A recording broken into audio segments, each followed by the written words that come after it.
ಸಖತ್ ಖಾರ ಬಣ್ಣ ಮತ್ತು ರುಚಿ ಆಚಿ ಚಿಲ್ಲಿ ಪೌಡರ್. ಹಾಯ್ ಹಲೋ ನಮಸ್ತೆ, ಜಿ ಕನ್ನಡ ನ್ಯೂಸ್ಗೆ ಸ್ವಾಗತ. ನಾನು ಯಶೋಧ ಪೂಜಾರಿ. ವೀಕ್ಷಕರೇ, ಕಾಕ್ರೋಚ್ ಸುದ್ದಿ ಅವರು ಬಿಗ್ ಬಾಸ್ ಮನೆಗೆ ಎಂಟ್ರಿ ಕೊಟ್ಟಂಥ ಸಂದರ್ಭದಲ್ಲಿ ನಾವೆಲ್ಲ ಏನು ಅಂದ್ಕೊಂಡ್ವಿ ಅಂತ ಹೇಳಿದ್ರೆ 100% ಇವ್ರ ಕೈಯಲ್ಲಿ ಕಪ್ಪು ಇರುತ್ತೆ ಅಂತ ಹೇಳಿ ಆ ಲೆವೆಲ್ಗೆ ಪ್ರಾರಂಭದ ದಿನಗಳಲ್ಲಿ ಆಟ ಆಡ್ತಾರೆ. ಆದರೆ ಯಾರೂ ಕೂಡ ಊಹೆ ಮಾಡದ ರೀತಿಯಲ್ಲಿ ಇದೀಗ ಮನೆಯಿಂದ ಹೊರಗೆ ಬಂದಿದ್ದಾರೆ. ಇದು ಸಹಸ್ರಾರು ಸಂಖ್ಯೆಯಲ್ಲಿ ಅವರ ಅಭಿಮಾನಿಗಳಿಂದ ಏನಿದ್ದಾರೆ ಅವ್ರಿಗೆ ನೋವು ತರಿಸಿದೆ. ಇವನ್ ನಮ್ಗಳಿಗೂ ಅಷ್ಟೇ, ನಾವು ಕೇಳಿದ್ವಿ ಏನು ಸರ್ ಇಷ್ಟು ಬೇಗ ಬಂದ್ರಿ ನೀವು ಹೊರಗೆ ಅಂತ ಹೇಳಿ. ಸೊ ಅವ್ರನ್ನ ಮಾತನಾಡಿಸ್ತಾ ಹೋಗ್ತೀನಿ. ಸರ್ ನಮಸ್ತೆ, ಹೇಗಿದ್ದೀರಾ? ನಮಸ್ತೆ ಮ್ಯಾಮ್, ಚೆನ್ನಾಗಿದ್ದೀನಿ ಮ್ಯಾಮ್. ಬಹಳ ಬೇಸರ ಆಯಿತು ಸರ್. ಯಾಕೆ ಸರ್ ಇಷ್ಟು ಬೇಗ ಹೊರಗೆ ಬಂದ್ರಿ? ಮ್ಯಾಮ್, ನನಗೂ ಆ ಬೇಸರ ಇದೆ. ಅಲ್ಲಿ ಗೊತ್ತಾಗೋದಿಲ್ಲ ಮ್ಯಾಮ್, ನಾವು ಎಲ್ಲಿ ರಾಂಗ್ ಸ್ಟೆಪ್ ಇಡ್ತಿದ್ದೀವಿ ಅನ್ನೋದೇ ಗೊತ್ತಾಗಲ್ಲ. ಬಿಕಾಸ್ ಆಚೆ ಪ್ರಪಂಚ ಹೆಂಗೆ ಕಟ್ಟಾಗುತ್ತೆ ಅಂದರೆ ನನಗೂ ಹಂಗೆ ಅನ್ನಿಸ್ತಿತ್ತು. ನಾನು ಅದೇ ಥರದ್ದು ಅಂದ್ಕೊಂಡೆ ಆ ಒಂದು ಇದು ನೋಡಬೇಕು ಅಂತಲೇ ಹೋದವನು. ಗೊತ್ತಾಗಲ್ಲ ಮ್ಯಾಮ್ ಎಲ್ಲಿ ರಾಂಗ್ ಸ್ಟೆಪ್. ಈಗ ನಾವು ಸ್ಟಾರ್ಟಿಂಗಲ್ಲಿ ಇದನ್ನು ಮಾಡ್ಕೊಂಬತ್ತೀನಲ್ಲ, ಈಗ ಅದು ನನಗೆ ಗೊತ್ತಿರಲ್ಲ. ಅಂದರೆ ಹಿಂಗೆ ಪಟ್ಟಂತ ಫಸ್ಟ್ ಫೈನಲಿಸ್ಟ್ ಆಗ್ತೀನಿ, ಅಲ್ಲಿಂದ ಏನೋ ಚಾಂಪಿಯನ್ ಫೈನಲಿಸ್ಟ್ ಆಗ್ತೀನಿ, ಅದು ಯಾವುದೋ ಒಂದು $1 ಬರುತ್ತೆ, ಮತ್ತು ನಾಮಿನಿಗೇ ಬರ್ದಂಗೆ 6 ವಾರ ಆಟ ಆಡ್ತೀನಿ ಅಂತ. ಮೇಡಮ್ 6 ವಾರ ನಾಮಿನಿಗೆ ಬರ್ದಂಗೆ ಆಟ ಆಡಿದ್ದೀನಿ. ಅದೆಷ್ಟು ದೊಡ್ಡ ಕಷ್ಟ ಗೊತ್ತಾ ಮ್ಯಾಮ್ ಅಲ್ಲಿ.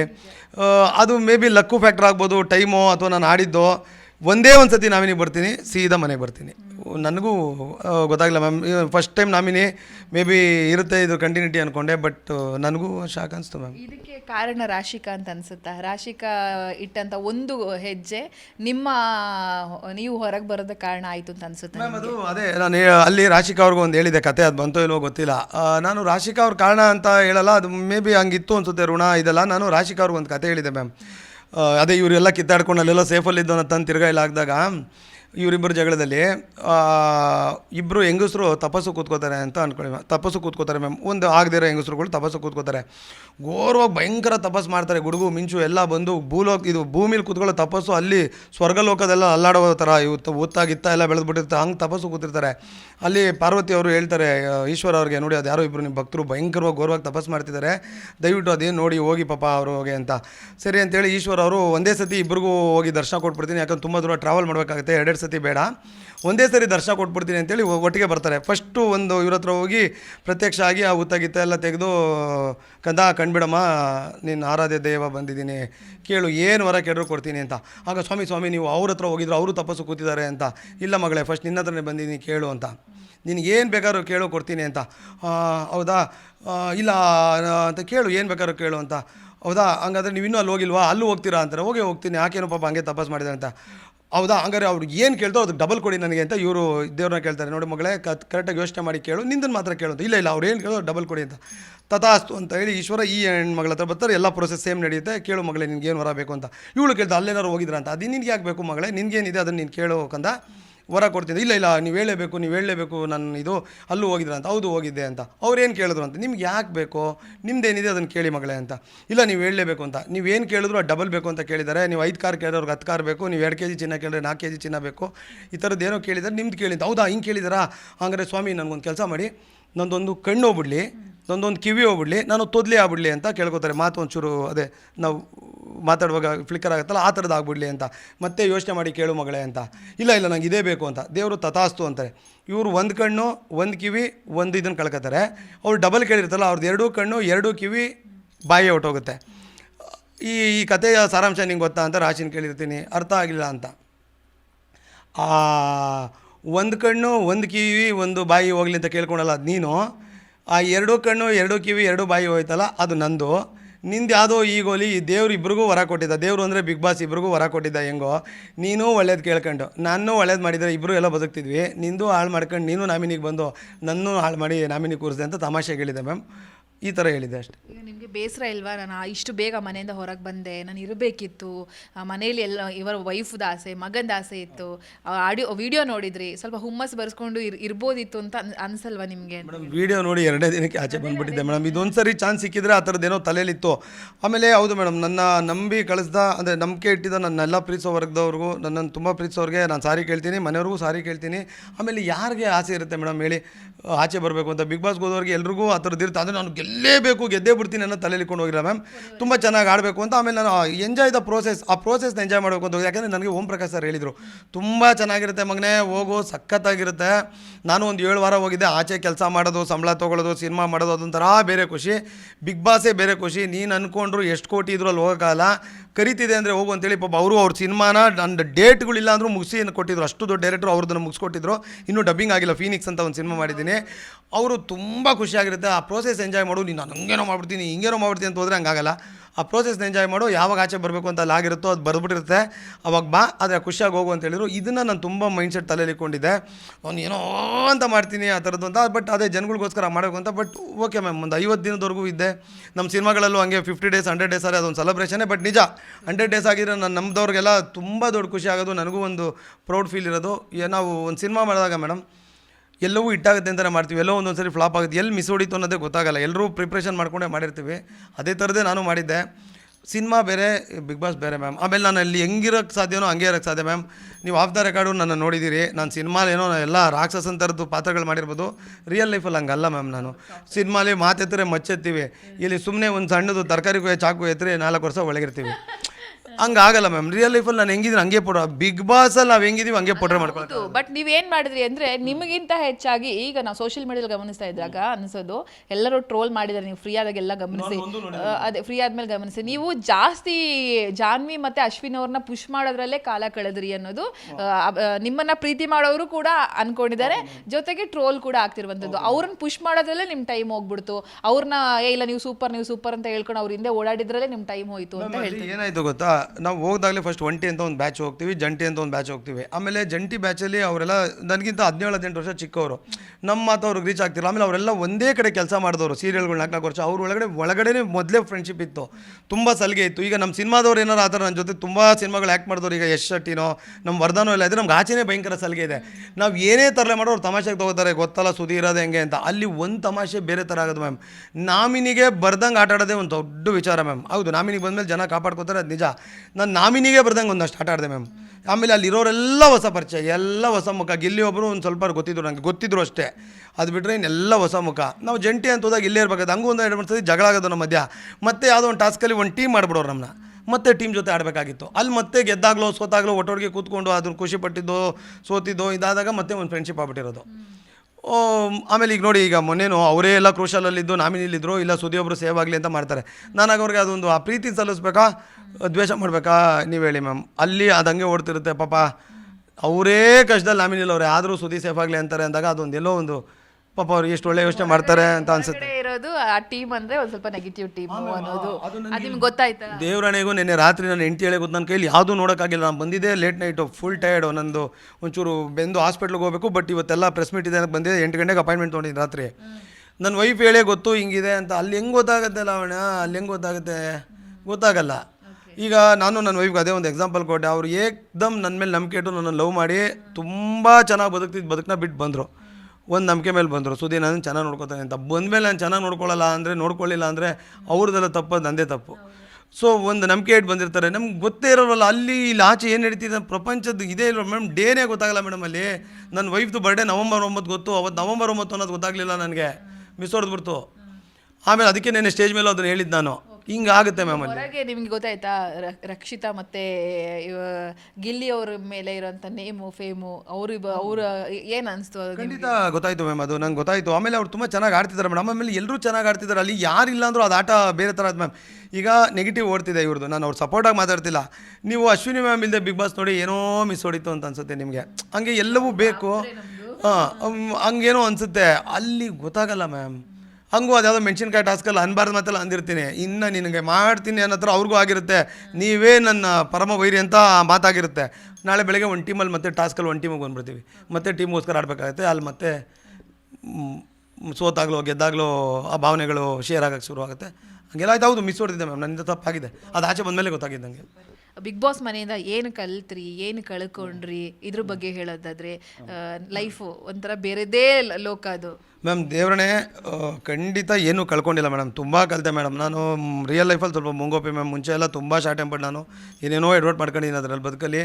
ಈಗಲೂ ಮನೇಲಿ ಯಾವುದೋ ವಿಷಯಕ್ಕೆ ಏಕ್ದಮ್ ನಿರ್ಧಾರಗಳು ತೊಗೊಂಡ್ಬಿಡ್ತೀನಿ. ಅದು ಆಮೇಲೆ ಅಲ್ಲಿ ಹೋದಾಗ ಅನ್ನಿಸ್ತು ಇಲ್ಲ ಈ ಏಕ್ದಮ್ ನಿರ್ಧಾರಗಳು ತೊಗೊಬಾರ್ದು ಅಂತ. ಆಮೇಲೆ ನಾನು ತುಂಬ ಸಿಲ್ಲಿಯಾಗಿ ತಮಾಷೆಗೆ ಹೇಳ್ತಿದ್ದೆ ಎಲ್ರಿಗೂ. ನನಗೆ ಈ ಜಿಮ್ಮು ಅಷ್ಟು ಇಷ್ಟ ಆಗ್ತಿರಲಿಲ್ಲ, ಹೆಲ್ತು ಅದ್ರದ್ದು ಬಗ್ಗೆ ಕಾನ್ಷಿಯಸ್ನೆಸ್ಸೇ ಇರಲಿಲ್ಲ. ಆರಾಮಾಗಿದ್ದೀನಿ ಅಂತ. ಬಟ್ ಈಗ ಅನಿಸ್ತು ಮ್ಯಾಮ್, ಇಲ್ಲ ಈ ಪ್ರಾಪರಾಗಿ ಇರಬೇಕು. ಈ ಫುಡ್ಡು ಗಿಡ್ಡು ಇದೆಲ್ಲ ರಘುವಣ್ಣನಿಂದ ಒಂದಷ್ಟು, ಧನು ಅವರಿಂದೆಲ್ಲ ಒಂದಷ್ಟು ಟಿಪ್ಸ್ಗಳು ಸಿಗ್ತಿತ್ತು. ಹಂಗಾಗಿ ಇಲ್ಲ ಆರೋಗ್ಯ ಸಿಕ್ಕಾಪಟ್ಟೆ ಇಂಪಾರ್ಟೆಂಟು ಮನುಷ್ಯನಿಗೆ. ನಾನು ಏನಾದರೂ ಗೀಟುಗಳು ಬಿದ್ದಿಲ್ಲ ಅಂದರೆ ಇವತ್ತು ಇಷ್ಟೊಂದು ಯೋಚನೆ ಮಾಡ್ತಿರಲಿಲ್ಲ ಟಾಸ್ಕ್ಗೆ. ನಾನು ತುಂಬ ಕೇರ್ಲೆಸ್ಸಲ್ಲಿ ಮಾಡಿದ್ದು ಇಲ್ಲಿ ನೋಡಿ ಎಲ್ಲ ಎಫೆಕ್ಟ್ ಆಗ್ತಿದೆ. ಮುಂದಕ್ಕೆ ಕೇರ್ಲೆಸ್ ಎಲ್ಲೋ ಒಂದಿನ ನನ್ನನ್ನು ಲೈಫನ್ನು ಇದರಲ್ಲೂ ಎಂಡಕ್ಕೆ ತಗೊಂಡು ಹೋಗ್ಬೋದು. ಸೊ ಇದೆಲ್ಲ ಸರಿಪಡಿಸ್ಕೋಬೇಕು ಅಂತ ಹಂಗೆ ತುಂಬ ಕಲ್ತಿದ್ದೆ ಮೇಡಮ್. ಏನೂ ಕಳ್ಕೊಂಡಿದ್ದಿಲ್ಲ ಮೇಡಮ್. ಈಗ ನೋಡಿ ಬಿಗ್ ಬಾಸ್ ಅನ್ನೋದು ತುಂಬ ದೊಡ್ಡ ವೇದಿಕೆ ಮೇಡಮ್. ಅಲ್ಲೂ ಒಬ್ಬರು ಡೈರೆಕ್ಟರ್ ಮ್ಯಾಮ್. ನನ್ನ ಬದುಕನ್ನ ರೂಪಿಸಿರೋದೇ ಡೈರೆಕ್ಟ್ರುಗಳು ಮ್ಯಾಮ್.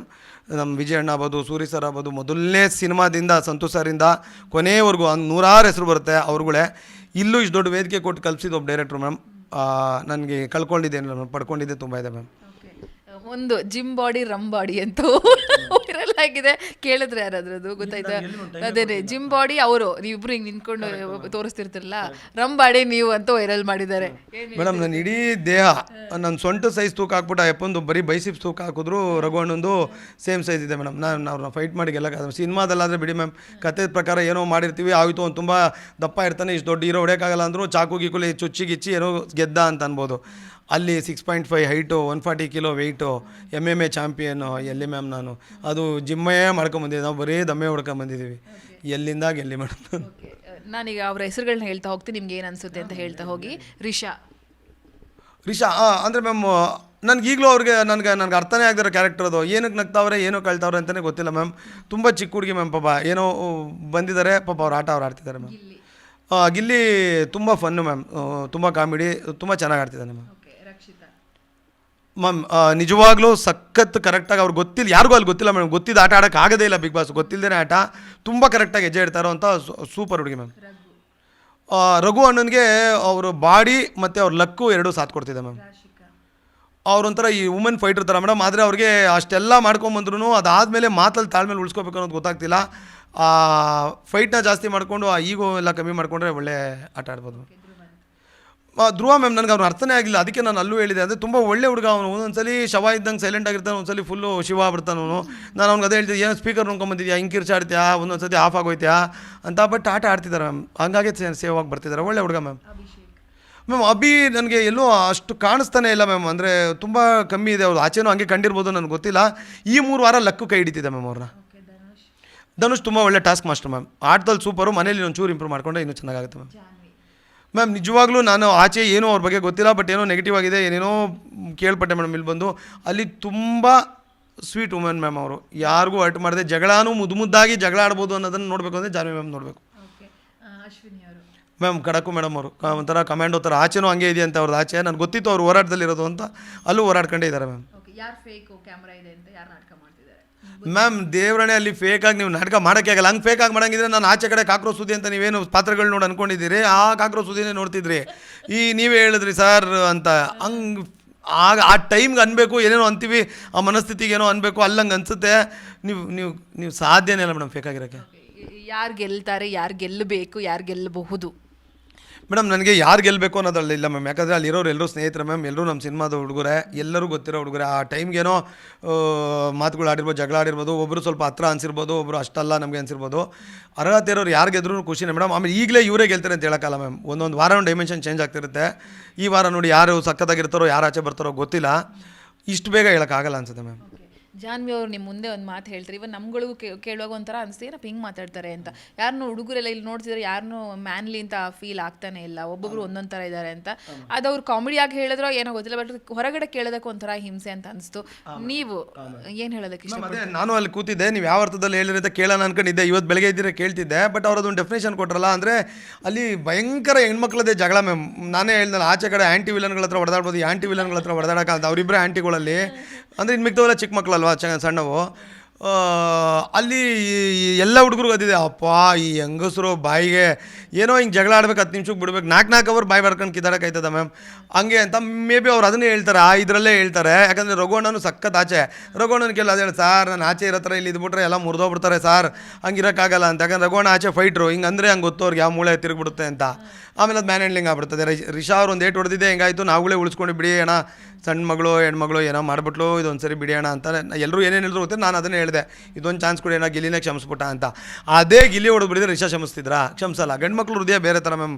ನಾವು ರಫ್ ಇರ್ಬೋದು, ಆದರೆ ಹಂಗೇನೋ ಮಾಡಲ್ಲ.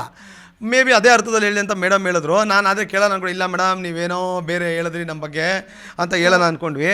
ಅಷ್ಟರಲ್ಲಿ ಇದ್ನಲ್ಲ ಮೇಡಮ್. ಓಕೆ, ರಕ್ಷಿತಂಗೆ ಕನ್ನಡ ಬರುತ್ತಾ ಅಥವಾ ನಾಟಕ ಮಾಡ್ತಿದ್ದಾರಾ ನಿಮಗೆ ನಿಜವಾಗ್ಲೂ ಅನ್ಸೋದೇ? ನಾನು ಅದನ್ನೇ ಒಂದ್ಸತಿ ಅಣ್ಣನ ಹತ್ರ ಹೇಳಿದೆ, ಅಣ್ಣ ಇವಳು ಫೇಕು, ಜಗಳ ಆದಾಗ ತುಂಬ ಇಷ್ಟು ಉದ್ದ ಹಿಂಗೆ ಮಾತಾಡ್ದೆ. ಅದಕ್ಕೆ ಅಣ್ಣ ಒಂದು ಡೆಫಿನೇಷನ್ ಕೊಟ್ಟರು, ಸುದಿ ನೀವು ಎಲ್ಲ ವಾರಗಳು ಓ ಅಂತೀರಿ, ನನ್ನ ಮುಂದೆ ಬಂದಾಗ ಸ್ವಲ್ಪ ಸ್ಲೋ ಇರುತ್ತೆ ಅಂತ.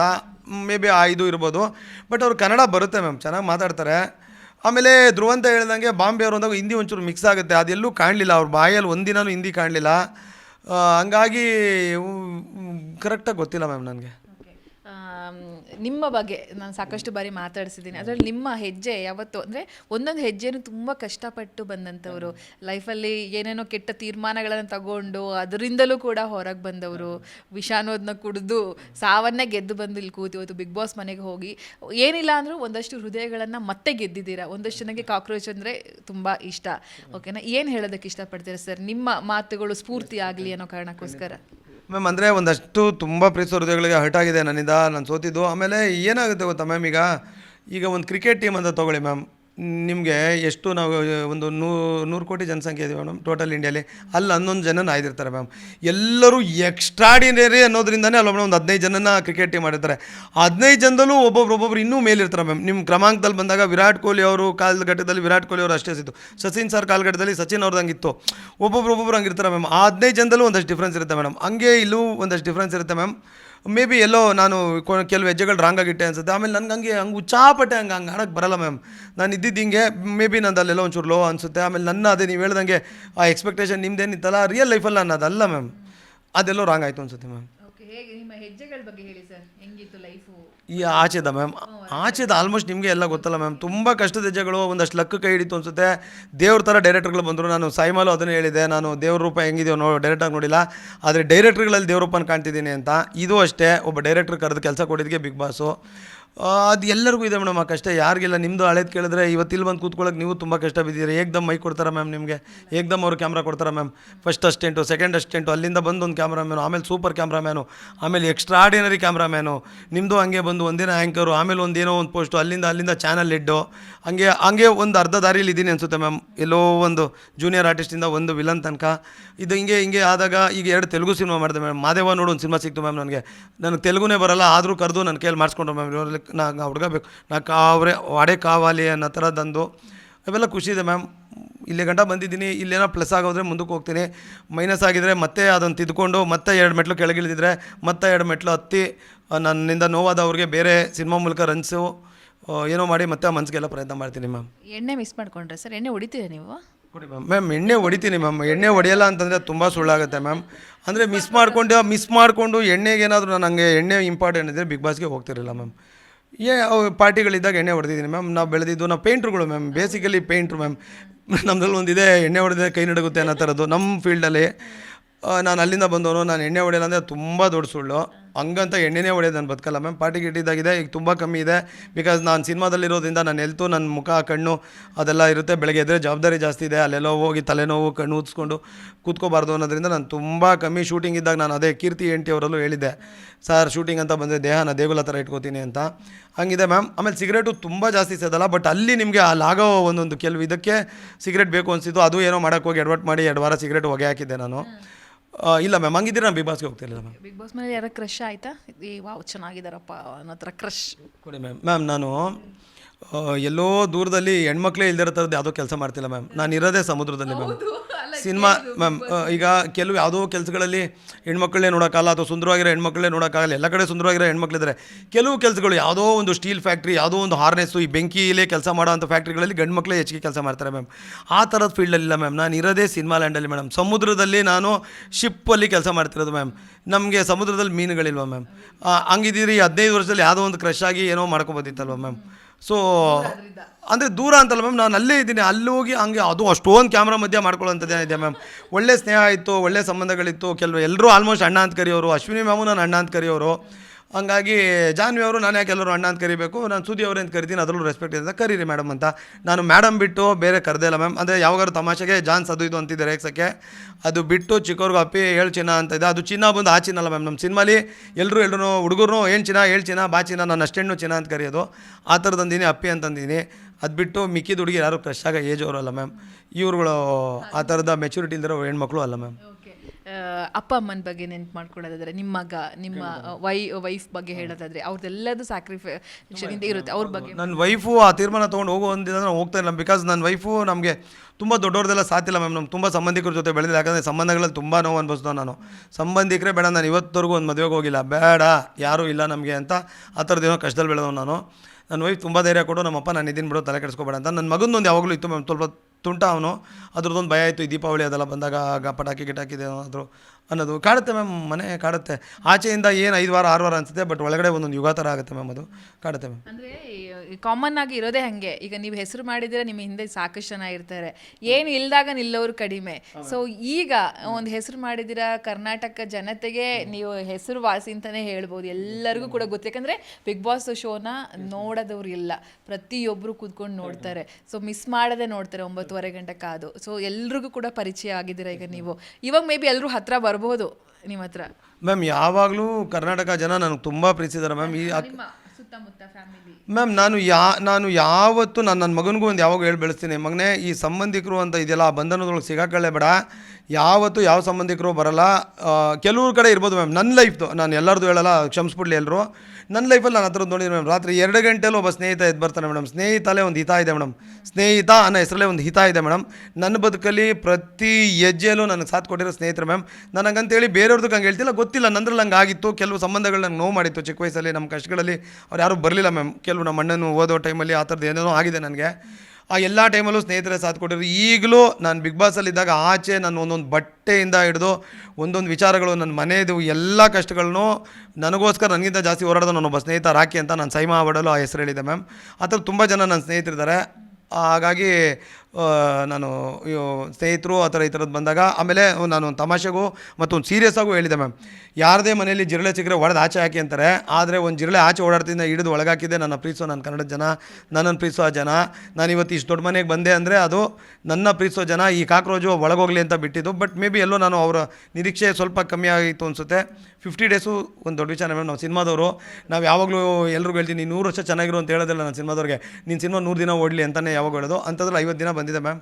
ಖುಷಿ ಇದೆ. ಬಟ್ ಅವ್ರ ಆಸೆ, ಅವ್ರ ನಿರೀಕ್ಷೆಗೆ ಎಲ್ಲೋ ಸ್ವಲ್ಪ ನನ್ನ ಕಡೆಯಿಂದ ತಪ್ಪಾಗಿದೆ. ಎಲ್ಲರಿಗೂ ಕ್ಷಮೆ ಕೇಳ್ತೀನಿ. ಆಮೇಲೆ ನಂದೊಂದು ಬಾಯಿಂದ ಒಂದು ತಪ್ಪಾದ ಒಂದು ಮಾತು ಬಂತು, ಅದಕ್ಕೂ ಕ್ಷಮೆ ಕೇಳ್ತೀನಿ ಮ್ಯಾಮ್. ಅದೇನೋ ಮಾತಾಡೋ ಬರದಲ್ಲಿ ಬಂತು ಫ್ಲೋಲಿ. ಈಗಲೂ ಮನಸ್ಪೂರ್ವಕವಾಗಿ ಕ್ಷಮೆ ಕೇಳ್ತೀನಿ. ಆಮೇಲೆ ತುಂಬ ಜನ ಯೂಟ್ಯೂಬಲ್ಲಿ ಇನ್ನೂ ಜಾಸ್ತಿ ಹರ್ಟ್ ಮಾಡ್ಕೊಂಡೇನೋ ಮಾತಾಡಿದ್ದಾರೆ ಅಂತ ಕೇಳ್ಪಟ್ಟೆ. ನಾನು ನೋಡೋಕ್ಕಾಗಿಲ್ಲ. ಆ ಅಣ್ಣಂದಿರೋ, ನನಗಿಂತ ಚಿಕ್ಕದಾರ ಆ ತಮ್ಮಂದಿರಿಗೋ ಅಥವಾ ಲೇಡೀಸ್ ಇದ್ರೆ ಅವ್ರಿಗೂ ಹೆಣ್ಮಕ್ಳಿಗೂ ಸೇರಿಸಿ ನಿಮ್ಗೆ ಇನ್ನೊಂದು ಚೂರು ಜಾಸ್ತಿ ಹರ್ಟ್ ಆಗಿರ್ಬೋದು. ದಯವಿಟ್ಟು ಎಕ್ಸ್ಟ್ರಾ ಹರ್ಟ್ ಆಗಿರೋರು ನಾನು ಕ್ಷಮಿಸಿ. ಎಕ್ಸ್ಟ್ರಾ ಸತಿ ಕೇಳ್ತಿದ್ದೀನಿ, ಕ್ಷಮೆಯಲ್ಲಿ ತಪ್ಪಾಗಿದೆ, ಕ್ಷಮಿಸಿ. ಸುದೀಪ್ ಸರ್ ಬಗ್ಗೆ ಹೇಳೋದಾದ್ರೆ ಏನು ಹೇಳಕ್ಕೆ ಇಷ್ಟಪಡ್ತಾರೆ? ಯಾಕೆ ನಿಮ್ಮ ವೈಫ್ ಕೂಡ ಅವರ ಅಭಿಮಾನಿ. ನೆನೆ ವೇದಿಕೆ ಮೇಲೆ ಕರೆದು ವಿಶ್ ಮಾಡಿದ್ದೆಲ್ಲ ನೋಡುವಾಗ ನಿಮಗೆ ಎಷ್ಟು, ನೀವು ಯಾವ ರೀತಿ ಸಂಭ್ರಮಿಸಿದ್ರಿ? ಮ್ಯಾಮ್ ತುಂಬ ಖುಷಿದೆ ಮ್ಯಾಮ್. ನನಗೂ ಒಂದು ಲೈಫಲ್ಲಿ ಆಫರೇ ಬಂದಿರಲಿಲ್ಲ ಮ್ಯಾಮ್ ಅಣ್ಣನ ಜೊತೆ ಕೆಲಸ ಮಾಡೋದು. ಆಮೇಲೆ ನೀವು ನಂಬಲ್ಲ, ನಾನು ಏನಾದ್ರು ಸುಳ್ಳು ಅನ್ಸ್ಬೋದು, ನಾನು ಸಿನಿಮಾ ಲ್ಯಾಂಡಲ್ಲಿದ್ದರೂ ಸುದೀಪ್ ಸರ್ ನಾನು ನೋಡೇ ಇರಲಿಲ್ಲ ಮ್ಯಾಮ್. ಯಾವಾಗಲೂ ಇಲ್ಲ, ನಾನು ನೋಡಿರಲಿಲ್ಲ ಮ್ಯಾಮ್. ಯಾವ ಗಳಿಗೆಯಲ್ಲೂ ನಾನು ನೋಡೋಕ್ಕಾಗಿರಲಿಲ್ಲ. ಒಂದೇ ಒಂದು ಸತಿ ದೂರದಲ್ಲಿ ನೋಡಿದೆ, ತುಂಬ ದೂರದಲ್ಲಿ ಒಂದು ಪೂಜೆಯಲ್ಲಿ. ತುಂಬ ಹತ್ತಿರದಿಂದ ನೋಡೋದು, ಮಾತಾಡೋಕ್ಕಾಗಿರಲಿಲ್ಲ. ನನ್ನ ವೈಫ್ ಹೇಳೋರು, ನೀನು ಅವ್ರ ಜೊತೆ ಆ್ಯಕ್ಟ್ ಮಾಡುವಂತ ಗೊತ್ತಿಲ್ಲ, ಆ ಪಾತ್ರ ಬರಬೇಕಲ್ಲ, ನಾನು ಆ್ಯಕ್ಟ್ ಮಾಡೋಕ್ಕಾಗತ್ತಾ ಅಂತ. ಸೊ ಈ ವೇದಿಕೆಯಲ್ಲಿ ಅವ್ರನ್ನ ನೋಡಿದೆ. ನನ್ನ ವೈಫ್ಗೂ ಅದು ತುಂಬ ಆಸೆ. ಅವ್ರಂದರೆ ಅವ್ರನ್ನ ನೋಡಿದ್ರೆ ಸಾಕು ಅಂತಿದ್ರು. ಅಂಥದ್ರಲ್ಲಿ ಅಣ್ಣ ವಿಶ್ ಮಾಡಿದ್ರು ನೆನೆ. ತುಂಬ ಖುಷಿ ಇದೆ ಮ್ಯಾಮ್. ಮುಂದಿನ ಹೆಜ್ಜೆ, ಮುಂದೆ ಸಿನಿಮಾಗಳು, ಅದ್ರ ಬಗ್ಗೆ ಹೇಳೋದಾದ್ರೆ? ಸಿನಿಮಾಗಳಿದೆ ಮ್ಯಾಮ್. ಒಂದಷ್ಟು ಪೆಂಡಿಂಗ್ ಇಟ್ಟೋಗಿದೆ, ಒಂದಷ್ಟು ಮುಗಿಸೋಗಿದೆ. ಈಗ ಲೈನಪ್ಪಲ್ಲಿ ಒಂದಷ್ಟು ಸಿನಿಮಾಗಳು ಮಾಡೋದಿದೆ ಮ್ಯಾಮ್. ಈಗ ಬಂದಿದ್ದೀನಿ, ಇದೊಂದು 3-4 ದಿನ ರಜಾ ತೊಗೋತೀನಿ. ಸ್ವಲ್ಪ ಹಾಸ್ಪಿಟ್ಲಿಗೆಲ್ಲ ಹೋಗೋದಿದೆ. ಬ್ಯಾಕ್ ಸಿನಿಮಾಗೆ ಹೋಗ್ತೀನಿ ಮ್ಯಾಮ್. ಇಲ್ಲಿ ನಾನು ಒಂದಷ್ಟು ನೋಯಿಸಿದೆ. ಆ ಎಲ್ಲ ಜನಕ್ಕೂ ಸಿನಿಮಾಗಳ ಮೂಲಕ, ಆ ಪಾತ್ರಗಳ ಮೂಲಕ ಸುದ್ದಿ ಚೆನ್ನಾಗಿ ಮಾಡೋಣ ಅನ್ನೋ ಥರದ್ದು ಒಂದು ಹೆಸರು ತೊಗೊಂಡು ಅವರೆಲ್ಲ ಅದ್ರಲ್ಲಿ ಖುಷಿ ಪಡಿಸ್ತೀನಿ ಮ್ಯಾಮ್. ಬಿಗ್ ಬಾಸ್ ಏನಿಲ್ಲ ಅಂದರೂ ಕೂಡ ಅನ್ನದ ಬೆಲೆ, ಸಂಬಂಧಗಳ ಬೆಲೆ ಕಲಿಸುತ್ತೆ ಅಂತ ಹೇಳ್ತಾರೆ. ನಿಮಗೆ ಅನ್ನದ ಬೆಲೆ ಕದ್ದೆಲ್ಲ ತಿಂತಿದ್ರಿ, ಕಳ್ಳ ನೀವು. ನೀವಲ್ಲಿ ಹೋಗಿ ನಾನಾದ್ರು ಕದ್ದಿದೆ, ನೀವು ದರೋಡೆ ಮಾಡ್ಕೊಂಡು ತಿನ್ಬಿಡ್ತೀರಾ, ಬೇಕಾದ್ರೆ ಕಿತ್ಕೊಂಡು ತಿನ್ಬಿಡ್ತೀರಾ, ಹಂಗಾಗುತ್ತೆ. ಬಿಕಾಸ್ ಅಲ್ಲಿ ಅದೇ ಮ್ಯಾಮ್ ಆಟ. ನಿಮಗೆ ಊಟ ನಿದ್ದೆ ಕಟ್ಟಾದಾಗಲೇ ನಿಮ್ಮ ಒಳಗಡೆ ಏನೋ ಒಂದು ಟ್ರಿಗರ್ ಆಗೋದು. ಆಮೇಲೆ ಅಲ್ಲಿ ಲಿಮಿಟೆಡ್ ಇದೆ ಮ್ಯಾಮ್. ಅದು ಹಂಗಿದೆ. ಹಂಗಿಲ್ಲ ಅಂದರೆ ನೀವು 3 ವರ್ಷ ಬೋಗಿ ಕಾಕೊಂಡು ಅಲ್ಲೇ ಇದ್ಬಿಡ್ತೀರಾ, ಆರಾಮಾಗಿ ತಿನ್ಕೊಂಡು ಉಣ್ಕೊಂಡಿದ್ದೀನಿ ಅಂತ. ಅನ್ನದ ಬೆಲೆ ನನಗೆ ಯಾವಾಗ ಗೊತ್ತು ಮ್ಯಾಮ್. ನನ್ನಷ್ಟು ಅಂದರೆ ಎಲ್ಲರೂ ಆ ಥರ ಅನುಭವಿಸಿರ್ತಾರೆ, ನಾನು ಭಯಂಕರ ಅನುಭವಿಸಿದ್ದೀನಿ ಮೇಡಮ್ ಅನ್ನೋದು ವಿಚಾರಗಳಲ್ಲಿ. ಒಂದು ಸಖತ್ತಿದೆ ಮ್ಯಾಮ್. ಇದು ಏನಾಗುತ್ತೋ ಆಚೆ ಗೊತ್ತಿಲ್ಲ. ಯಾರು ಅನ್ನೋದು ಹೇಳಲ್ಲ ಮ್ಯಾಮ್, ಹೇಳ್ತೀನಿ ಮ್ಯಾಮ್. ನಾವು ತುಂಬ ಚಿಕ್ಕವರಿದ್ದಾಗ ನಮ್ಮ ತಾಯಿಯವರು ನಾವೆಲ್ಲ ಒಂದು ಮನೆಗೆ ಹೋಗ್ತೀವಿ. ಒಂದು ಮನೆ ಅಂದರೆ ತುಂಬ ನಮ್ಮ ತಾಯಿಗೆ ಹತ್ರದ ಮನೆ ಮ್ಯಾಮ್. ಅದು ಅದನ್ನು ಹೆಸರು ಹೇಳ್ಬಿಟ್ರೆ ಈಗ ಅವ್ರಿಗೆಲ್ಲ ಅವಮಾನ ಆಗ್ಬಿಡುತ್ತೆ, ಸುದೀಗೆ ಮಾತಾಡ್ದೆ ಅನ್ಸ್ಬಿಡುತ್ತೆ. ಎಲ್ಲರೂ ಅವ್ರವ್ರ ಮಕ್ಕಳು ಮದುವೆ ಆದಮೇಲೆ ಯಾವಾಗಲೂ ಹೋಗೋ ಮನೆ ಮ್ಯಾಮ್. ಈಗ ಒಂದು ಮನೆ ಮ್ಯಾಮ್. ನಾನು ಹೆಸರು ಹೇಳಲ್ಲ, ಬೇಡ, ಅದು ತಪ್ಪಾಗ್ಬೋದು, ತಪ್ಪಾದರೂ ಗೊತ್ತಾದರೂ ಇಂಟು ನಂಗೆ ಗೊತ್ತಿಲ್ಲ ಮ್ಯಾಮ್. ಒಂದಿನ ಹಿಂಗೆ ಹೋಗ್ತೀವಿ ಮ್ಯಾಮ್ ನಾವು ಅವ್ರು ತುಂಬ ಚೆನ್ನಾಗಿರ್ತಾರೆ ಮ್ಯಾಮ್ ಆ ಮನೆಯವ್ರು ನಮ್ಮನ್ನ ಒಂದು ಕಡೆ ಮದುವೆ ಮಾಡ್ಕೊಡ್ತಾರೆ. ನಮ್ಮ ತಂದೆಯವ್ರದ್ದು ಕೆಲಸ ಹೋಗ್ಬಿಡುತ್ತೆ ಮ್ಯಾಮ್, NGF ಲಾಕೌಟ್ ಆಗ್ಬಿಡುತ್ತೆ.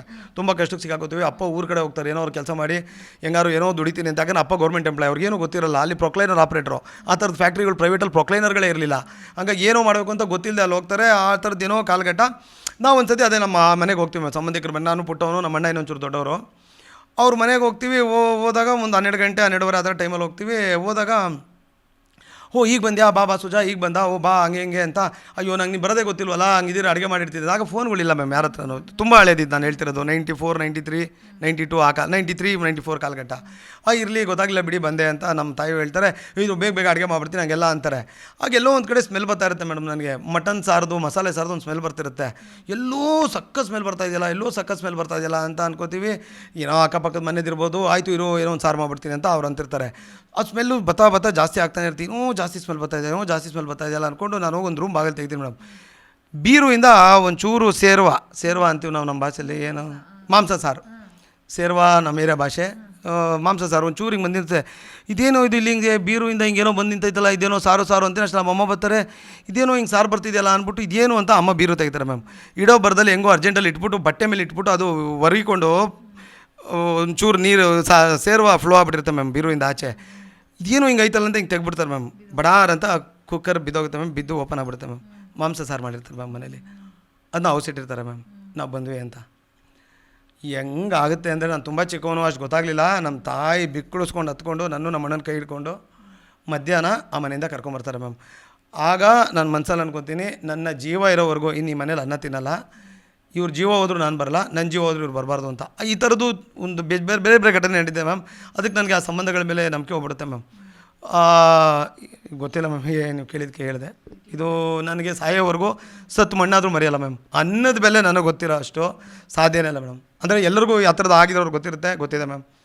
ತುಂಬ ಗೌರವ ಕೊಡ್ತೀನಿ ಮೇಡಮ್ ಅನ್ನಕ್ಕೆ ನಾನು. ತುಂಬ ಮಿಸ್ ಮಾಡ್ಕೊಳ್ಳೋದು ಯಾರನ್ನ ನೀವು? ಯಾವಾಗ ಮ್ಯಾಮ್? ಈಗ ಬಿಗ್ ಬಾಸ್ ಮನೆಯಿಂದ ಹೊರಗೆ ಬಂದಮೇಲೆ. ಬಿಗ್ ಬಾಸ್ನೇ ಮಿಸ್ ಮಾಡ್ಕೋತೀವಿ. ಅಲ್ಲಿರೋರೆಲ್ಲ ಸ್ನೇಹಿತರೆ ಮ್ಯಾಮ್. ಆ ಟೈಮ್ ನಂಗೆ ಜಗಳಗಳಾಗಿದೆ ಅಷ್ಟೇ. ಬಿಗ್ ಬಾಸ್ ಮನೇನೇ ಮಿಸ್ ಮಾಡ್ಕೋತೀನಿ ಮ್ಯಾಮ್. ನಿಮಗೆ ಪ್ರೀತಿ ಕೊಟ್ಟು, ಸಿನಿಮಾಗಳನ್ನ ಕೊಟ್ಟು, ಬಿಗ್ ಬಾಸ್ ಮನೆಗೆ ಕಳಿಸಿ ಎಷ್ಟೋ ಜನರ ಆಸೆ ಇರುತ್ತೆ. ಆದರೆ ಸುದೀಪ್ ಸರ್ ಒಂದು 2-3 ಹೆಸರು ಹೇಳ್ಬಿಟ್ರು, ನೀವೇ ಕೇಳಿ ಹೋದ್ರಿ ಅಂತ.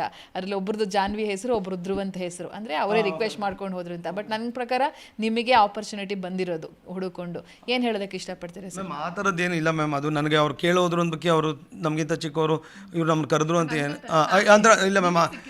ಮ್ಯಾಮ್ ನಂಗೆ ತುಂಬ ದೊಡ್ಡ ಮ್ಯಾಮ್, ನಾನು ಹೇಳಿದ್ನಲ್ಲ, ಸಿನಿಮಾ ಅನ್ನೋ ತಾಯಿ ಡೈರೆಕ್ಟ್ರುಗಳು ದೇವ್ರ ಥರನೇ ನನಗೆ ಬಂದಿದ್ದು ಮ್ಯಾಮ್. ಎಲ್ಲರೂ ಪ್ರಕಾಶ್ ಸರ್ ಒಬ್ಬ ಡೈರೆಕ್ಟರ್ ಅಲ್ವಾ ಮ್ಯಾಮ್, ದೇವ್ರ ಥರನೇ ಬಂದು ಕರೆದಿದ್ದು. ಇದು ತುಂಬ ದೊಡ್ಡ ವೇದಿಕೆ.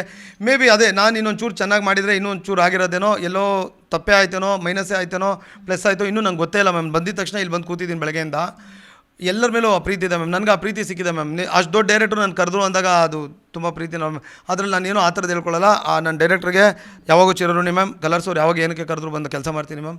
ಕೆಲಸ ಮಾಡಿದ್ದೀನಿ, ಕೆಲಸ ಮಾಡ್ತೀನಿ. ಆ ಪ್ರೀತಿ ಇದೆ ಮ್ಯಾಮ್. ಸರ್ ಫೈನಲಿ ಹೊರಗೆ ಬರುವ ಟೈಮಲ್ಲಿ ಆಗ ಕಟ್ಟಿ ಹೊರಗೆ ಬಿಟ್ಟಾಗ ಹೆಂಗೆ ಅನಿಸ್ತು ನಿಮ್ಗೆ ಕೊನೆ? ಇಲ್ಲ ಮ್ಯಾಮ್, ನಾನು ಬದುಕಲ್ಲಿ ಇದಕ್ಕಿಂತ ಕೆಟ್ಟ ದಿನಗಳು ನೋಡಿದ್ದೀನಿ ಮ್ಯಾಮ್. ನೀವು ಕಲ್ಪನೆನೇ ಮಾಡ್ಕೊಳಕ್ಕಾಗಲ್ಲ. ನಾನು ಹೇಳ್ಬಿಟ್ರೆ ಏನು ಸುದ್ದಿ ನಿಮಗೆ ಹೆಂಗಾಯ್ತಾ ಅಥವಾ ಸುಳ್ಳು ಹೇಳ್ತೀರಾ ಅನ್ಸುತ್ತೆ. ಸುಳ್ಳನ್ನ ಇಲ್ಲಿ ಹೇಳೋಕ್ಕೆ ಆಗಲ್ಲ ಮ್ಯಾಮ್. ಮ್ಯಾಮ್, ಅದು ನಂದು ಮದುವೆ ವಿಚಾರದಲ್ಲಿ 18 ಕಂಪ್ಲೀಟ್ ಆಗಿರಲಿಲ್ಲ ನನ್ನ ವೈಫ್ಗೆ. ನಾನು ಮನೆಗೆ ಕರ್ಕೊಂಡು ಹೋಗ್ಬಿಟ್ಟಿದ್ದೆ. ಅದು ಗೊತ್ತಿತ್ತು ನನಗೆ. ಈ ಚಾನ್ಸ್ ಮಿಸ್ ಆಗಿಬಿಟ್ರೆ ಇನ್ನು ಅವ್ರಿಗೆ ಮದುವೆ ಮಾಡಿಬಿಟ್ರೆ ಆ ಥರದ್ದು ನಮ್ಮ ಮನೇಲಿ ಅವ್ರ ಮನೇಲಿ ಗೊತ್ತಾಗ್ಬಿಟ್ಟಿರುತ್ತೆ ಲವ್ ಮಾಡೋದು. ನನಗೆ ಪಕ್ಕ ಗೊತ್ತಿರುತ್ತೆ ಈ ಪ್ರೊಸೀಜರ್ ಎಲ್ಲ ನಡೆಯುತ್ತೆ ಅಂತ. ಒಂದು ಟ್ರೈ ಮಾಡಿಬಿಡೋಣ, ಈ ಪ್ರೊಸೀಜರ್ಗೂ ನಾನು ರೆಡಿ ಇದ್ದೆ ಮ್ಯಾಮ್. ಮತ್ತೆ ಬಂದಮೇಲೆ ಅಲ್ಲಿವರೆಗೂ ಆದರೂ ಇವ್ರು ಹಂಗೆ ಪಟ್ಟಂತ ಮದುವೆ ಮಾಡೋಕ್ಕಾಗಲ್ಲ, ಅಷ್ಟೇನೋ ಆಗುತ್ತೆ. ನನ್ನ ವೈಫ್ ಮೇಲೆ ಅಷ್ಟು ನಂಬಿಕೆ ಇತ್ತು. ಅದಾದಮೇಲೆ 18 ಕಂಪ್ಲೀಟ್ ಆದಮೇಲೆ ಮತ್ತೆ ನಾನೇನೋ ಮಾಡಬಲ್ಲೆ ಅಂತ ಮತ್ತೆ ಮನೆಗೆ ನುಗ್ಗಿ ಮತ್ತೆ ಮುಂದೆ 66 ಚೈಲ್ಡ್ ಮ್ಯಾರೇಜ್ ಅಲ್ಲ ಮ್ಯಾಮ್. 18 ಕಂಪ್ಲೀಟ್ ಆಗಿರಲಿಲ್ಲ. ನನ್ನ ಪ್ರಕಾರ 18 ಸಾಕು ಅನ್ನೋದಿತ್ತು. ಆದರೂ ಎಲ್ಲೋ ಮಿಸ್ ಹೊಡಿತಿತ್ತು. ನನಗೆ ಆಪ್ಷನ್ನೇ ಇಲ್ಲ, ಡೂ ಆರ್ ಡೈ.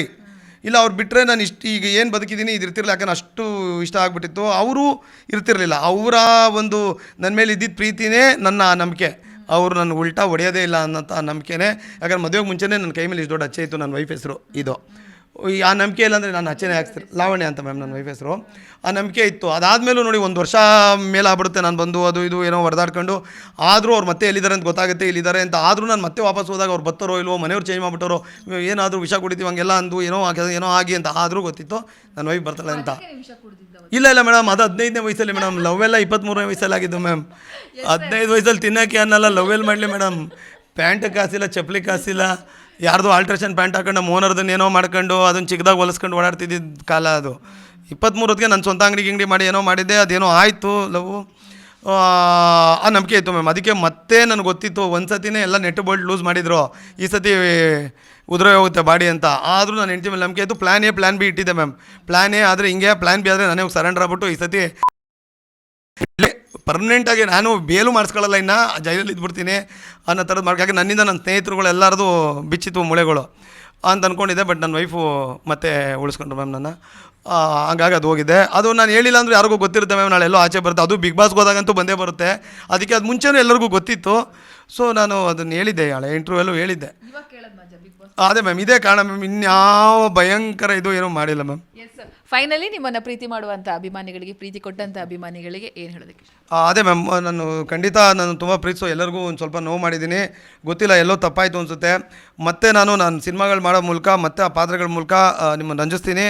ಇದು ನನ್ನ ತಪ್ಪಾಗಿದೆ, ಇದೊಂದು ಸರಿ ಕ್ಷಮಿಸಿ, ನನ್ನ ಕ್ಷಮಿಸಿ ಹರಿಸಿ. Thank you so much. ಮುಂದಿನ ನಿಮ್ಮ ಜರ್ನಿ ಸೂಪರ್ ಆಗಿರಲಿ. All the best. ಎಲ್ಲ ಒಳ್ಳೊಳ್ಳೆ ಸಿನಿಮಾಗಳು ನಿಮ್ಮನ್ನು ಹುಡ್ಕೊಂಡು ಬರಲಿ. Thank you so much and all the best. Thank you ma'am. ನಿಮಗೂ ಥ್ಯಾಂಕ್ಸ್ ಮ್ಯಾಮ್. ಎಸ್ ವೀಕ್ಷಕರೇ, ಇದು ಕಾಕ್ರೋಚ್ ಸುದ್ದಿ ಅವರ ಮಾತುಗಳು. ಇದು ಈ ಹೊತ್ತಿನ ವಿಶೇಷ. ನೋಡ್ತಾ ಇರಿ ಜಿ ಕನ್ನಡ ನ್ಯೂಸ್, ಸತ್ಯವೇ ಸುದ್ದಿಯ ಜೀವಾಳ.